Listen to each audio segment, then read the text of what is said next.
Good afternoon from Chester Zoo today. Funny enough, I'm recording this intro after the thing that I just did because I forgot to record an intro.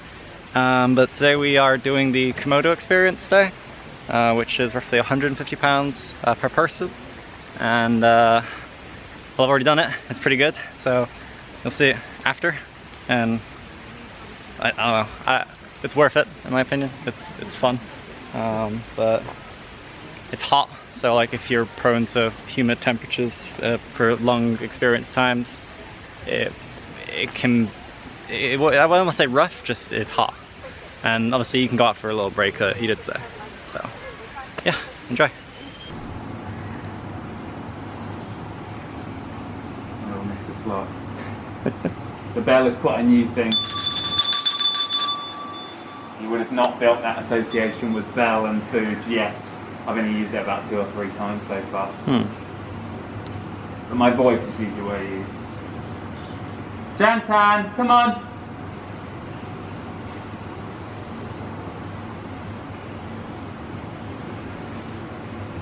Started to hear him. I was listening out, you hear the rustle of leaves, whether he walks in the right place.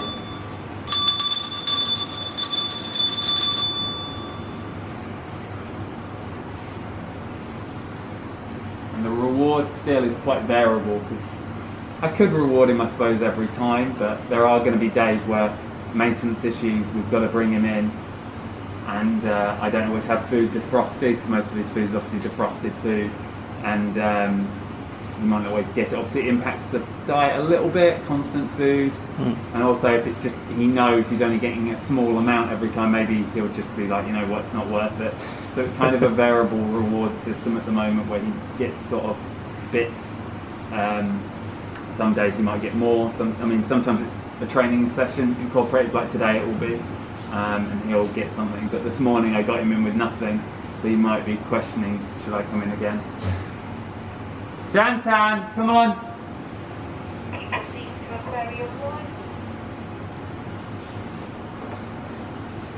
He's very intelligent then. Jantan, come on! Give me a bit clearer without the mark. Sometimes he ends up going to that door, which is a bit annoying. Yeah, we'll do. Jantan, come on!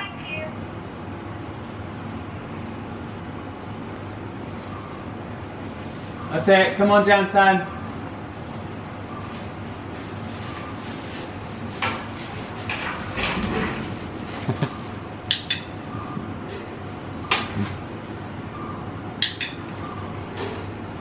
Good.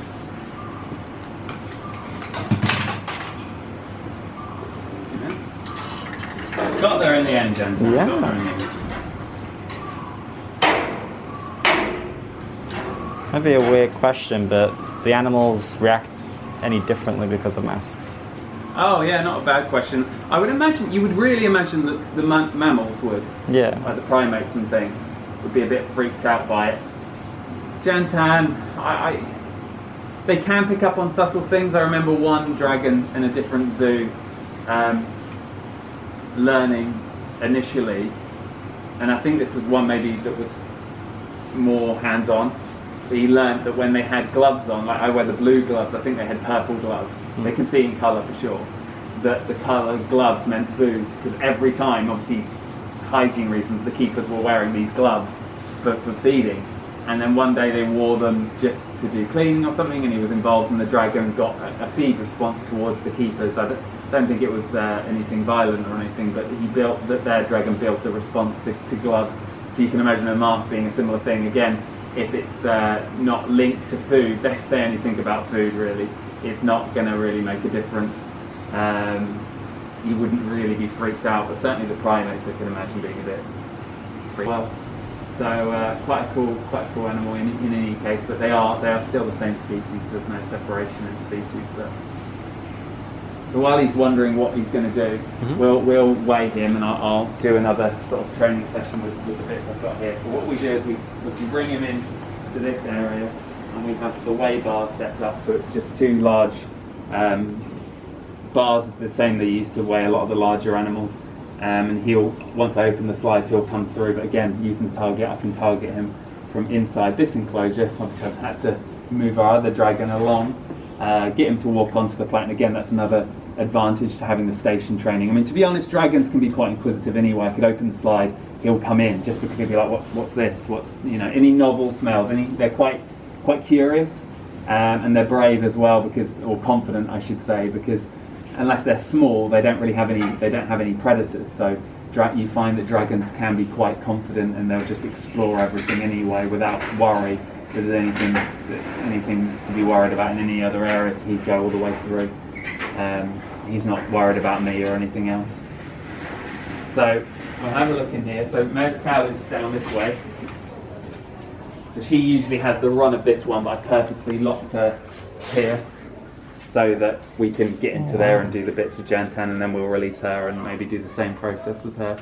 So she is an unrelated animal, like I said, from Los Angeles, still from Flores, and she's actually a few weeks older than Jantan despite her smaller size.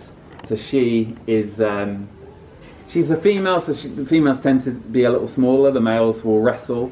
A lot of the time in lizards especially, you get males being larger just for that sort of competition with each other for females.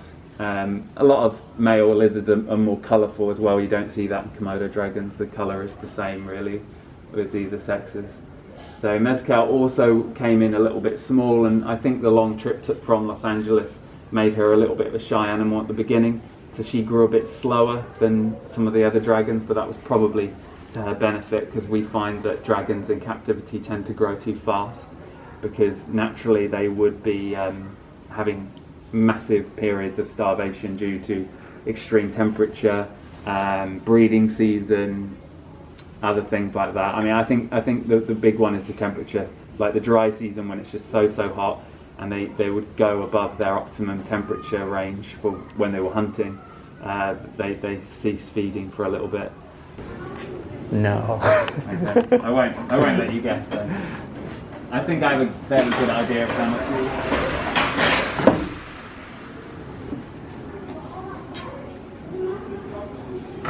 Because he's such a long animal, sometimes I need to go around and start training him anyway. Then I can get him just flat on the plate. Is he still growing? Weight, yeah, absolutely. Wow. Length is about full. It's approaching 3 meters. But he should put on some mass. He should be around 50 kilos, and he could potentially get up to 80 or more. I mean, some of the wild dragons can get over 100, but these ones are, again, from areas of high prey abundance like Komodo. Those smaller islands seem to produce larger dragons because of that. I think it's high abundance of food in a smaller area, so they don't go through quite as long spells of that food. Their diet can vary massively depending on what's available to them. His tail's slightly off, so I need his head really on the gate, and that's why the training comes in handy. But otherwise, one of us could have a look at them. That's about on now.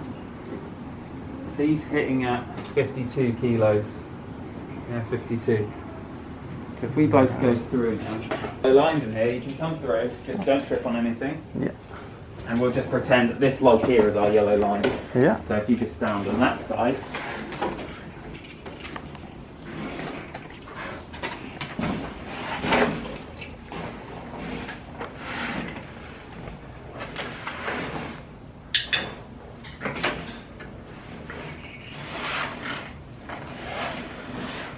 How do they normally attack their prey? So usually they're ambush hunters. So they will scavenge, and that's kind of what that's why they go after these small bits. So they'll scavenge for food up and down the beaches or anywhere, but their main prey is deer, buffalo, wild boar, and what they'll do is they'll sit in a sort of low ambush position, which is in the grasses usually, where they may be unseen by those prey. And then they'll have a massive burst of speed. They run, they bite the prey item in the most vulnerable area, which is probably the underside really, the underbelly. They bite severely with those sharp teeth, create a horrific injury, Everybody always talks to me about they follow their prey for a long time and wait for it to die and their bite isn't quick. It's not really the case. It would be a very poor feeding mechanism, really, wouldn't it? If your aim is to kill something and wait for it to die in 3 weeks, it's not very efficient, particularly when you've got lots of other hungry dragons around. So that may happen because the buffalo are huge animals, and it might be that they can't kill one in one bite. They might bite it and attempt. That's still their goal, is to kill it quickly. But what happens is maybe the buffalo's too strong at the time. It doesn't die. It gets away, and the buffalo, the dragons will have bacteria in the mouth anyway from eating quite a horrid, rancid diet. Like I said, they're scavengers, so they might eat something covered in maggots. It doesn't matter. They've got an iron stomach. They eat anything and everything. So even if it's gross, and that causes a big build-up of multiple strains of bacteria. We know that captive dragons don't have these. It's been compared captive to wild dragons bacteria, and it makes sense because in the zoo we have to be a lot more hygienic about what we feed. We wouldn't leave a food item to go gross and rotting and horrible and smelly and then give it to our dragons. Then they need to build up that tolerance anyway, probably in the stomach. And they don't need that, so we're not depriving them of something that they actually need. So there's no need. It's just the fact in the wild, it's harsh. You might have to eat something half dead. Lots of animals probably eat things that are half dead or rotting or anything. So they get that build up of bacteria. And sneeze was it? So if they did that to a buffalo, they were getting infection. The venom is preventing the wound from healing. It's not really scabbing over because of a bit of venom. So did they have a purpose for the talons? So when they're young, it's for climbing. Yeah. They're very arboreal. Once they get to jantan size, it might be used in the sort of combat, when they're sparring off together. But the skin is so tough, they can't really use the claws to damage each other. It might help a little bit with prey, pinning the prey down and ripping apart the food a bit. But they're not really, they don't play a key role in the dragon. I suppose it gives them a bit better grip when moving around. Right, 52 kilos of jantan. I'll write that down. We use this. What I do is we have these bottles that make it a little bit easier. We're going to get you to do a bit of a centre out for jantan as well. Yeah. Now he's keen. Obviously, the food was served its purpose for training, really, as a reward for training. But it's got him into a little bit of a feed mode, as you were. He's got the taste for it. He doesn't know when it ends. Is there more? And this will hopefully give him reason to explore wherever we put it, really. So we keep track of his temperature, as you can see. Just at the door, the probe is 31 degrees. It's quite warm in there. There is a little bit of seasonal difference, so watch everything. Watch everything. This is a spiking plant here. So yeah, 31 degrees is ambient. It might be a bit lower in the winter time. It's very expensive. Obviously, we benefit from summer. Outside temperatures influence it a fair bit. We have air heaters blowing in the hot air. And in the winter it can be quite expensive, obviously. It's one of our big bills really to pay, and that's heating a Komodo dragon enclosure. Obviously it's smart if you can insulate the building well. This enclosure mostly, some of the beds aren't quite as well insulated, so it costs us a little bit of money. So he can drop a little bit lower than that. High 20s is what we want, even mid 20s to be honest, for a short time. We're obviously looking at what his temperatures are in Indonesia. The key one really is the basking one though, and this is his main rock. You can see him up, and that's because it's really, really hot under there. So I've been really quiet throughout this whole vlog, but actually leaving trails is kind of cool.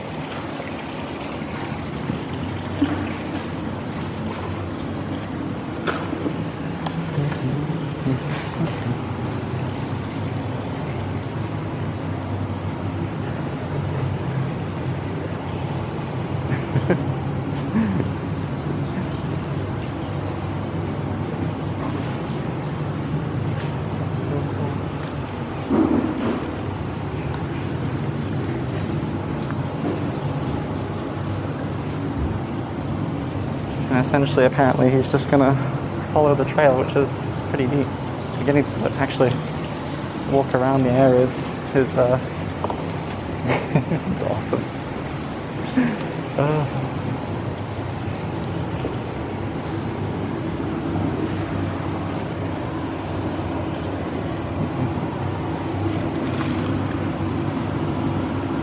I actually kind of love it.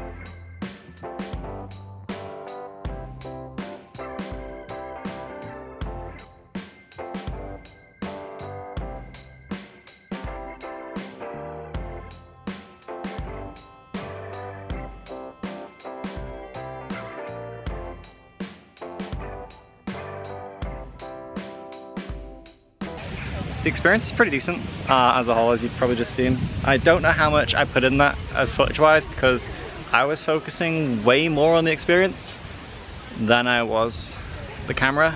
I feel kind of bad saying that, but it was very difficult to focus on the camera there because it's just a short period of time and you want to have as much fun as you can with the actual animal. And I mean, they're kind of rare moments, they're pretty expensive, and honestly it's a lot of fun to really take it all in. I think the feeding was probably the coolest part, and getting to speak to Matt, who was basically in charge there, and learning a lot about the animal, about him. It's cute. I mean, up close. Pretty awesome. You pretty much get to stand, I want to say right next to it. There's a cage between you obviously, because they can bite and they're not going to let you in. That'd be crazy. But they do let you go into one of its caged enclosure areas. That's where we actually got to hang out with the Komodo. Basically in one of the places they sleep or hang out. And yeah, that's where we did the feeding. It's about 45 minutes to an hour. Like you saw, we got to essentially meet him and then weigh him, meet the female, and the female was great, quite a bit smaller, and we learned quite a lot about the female as well, which is really cool. But yeah, a lot of the experiences with the male, really great. I loved it, and I don't know, if you've got the chance, give it a try. They still got a lot of bookings for it if you're in the zoo, because I think it's definitely worth it. But yeah, we'll go check out some more animals, kind of see how the day goes, and just enjoy things. I moved our way over to the penguins as usual because, I mean, hell, they're fun. And they're all just making noises now. Not entirely sure what the purpose of it is, other than just to sound like a truck honking its horn. They're very active today, which is nice. I think they're getting fed soon. We found out earlier. So we'll see if they get fed. Should be hopefully in the next couple of minutes. We'll see. So there's another experience going on today, and the penguins are actually getting fed. It's actually slightly terrifying though, because if you kind of look a little outwards, all the food's coming, and all the seagulls are going absolutely nuts. But yeah, this is the penguin experience you can do as well. I think it's sold out for like a good while. It's fun. If you like penguins, you know, these are the type of things you should try. These kind of once in a lifetime things.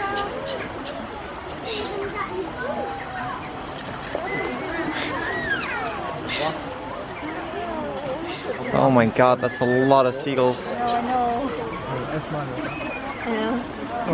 I think it's roughly like 200 pounds-ish for the penguins one.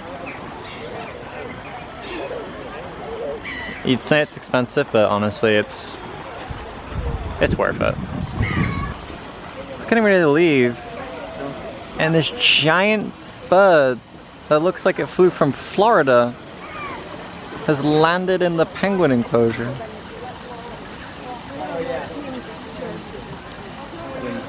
I even know what that is. It's big. It's a big bird. Because it ain't a seagull. And it's not native to a penguin enclosure because it ain't a penguin. Because if that's a penguin, then we should all be scared for our future.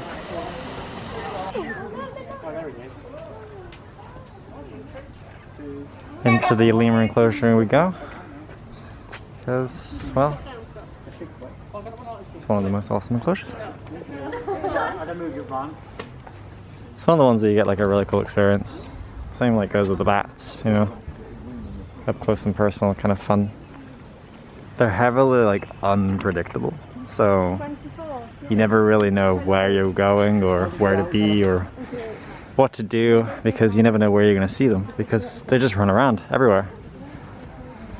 They're all at the back right now, hiding, eating berries, but yeah, it's good fun. I don't know if they're ever going to do a lemur experience because, I mean, I suppose you can maybe you could feed them and do some more stuff like that, but like this is a lot as it is. Yeah, no, it's fine. You can let people know. Oh, coming over here.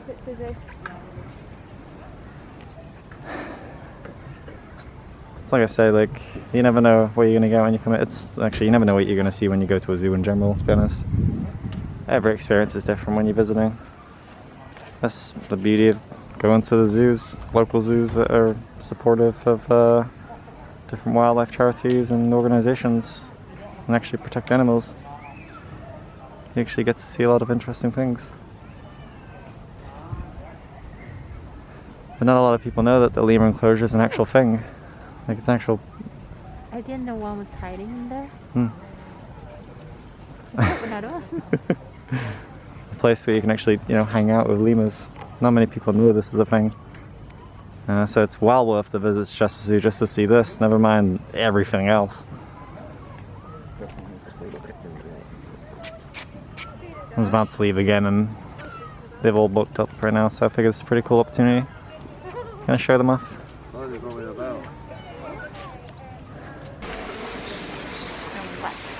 So, we're going to the elephant enclosure, which I haven't been in 4 years? I'm gonna say 4 years. It's different than I remember it, I won't lie, it's very different. You can see that their indoor enclosure is huge. This is just one section. This is about a quarter of the sections, and you got an elephant just over there. I don't know if you can see it on the camera. Oh, there you go. See? Happily indoors, getting food, enjoying life. Just as we're leaving, got the big elephant butt. They're really cool up close. This is the closest I've been actually. I've never seen them this close. But holy moly, they're big. Like I said, they all just got fed indoors at the moment. It's really hot outside as well.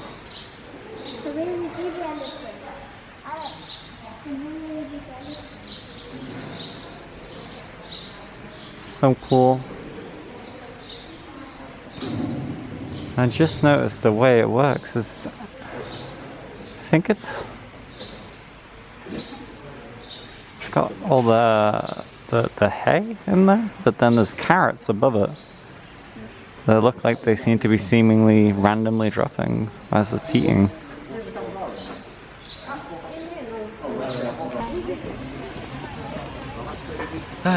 So again, another place that's as good as any to finish the day, really. It's been a good birthday. I got more stuff to do later. I might record more.